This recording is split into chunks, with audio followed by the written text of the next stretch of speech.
Did the NFL schedule makers screw over the 49ers? According to Sports Illustrated's Connor Orr, they did by placing two New York road games back to back. Now, when I looked at the schedule, I thought that was a blessing in disguise. Because if you have to play two road games in New York, better to have them back to back so you don't have to make two separate trips out there.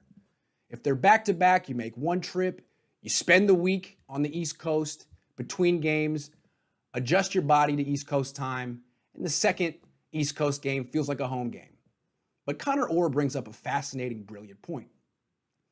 This back-to-back stretch will be weeks 2 and weeks 3.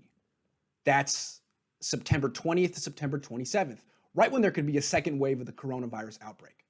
Do you have a life-size picture of any NFL team spending a week it doesn't have to spend in New York, the epicenter of the coronavirus outbreak in America?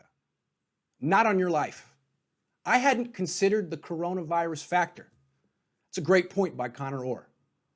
But I'm not sure if he's considered this point. When the 49ers have back-to-back East Coast games, they typically stay in Youngstown, Ohio, because that's where their owners are from. Youngstown's extremely close to New York, but it's also the opposite of New York. It's not a densely populated city. There's fewer than 65,000 people. Now, I don't know if Youngstown will be an option for the Niners in 2020. They may not want the Niners to come. The state of Ohio may not want them to come.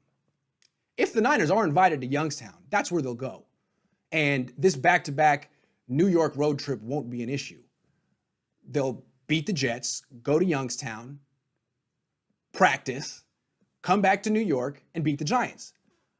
But if Youngstown doesn't want the 49ers, if Ohio says don't come, and their options are stay in New York, which is not an option, or fly back to Santa Clara, then they might lose one of those games to the Jets and the Giants. I mean, two teams the Niners have no business losing to. And if that's the case, the 49ers really did get screwed.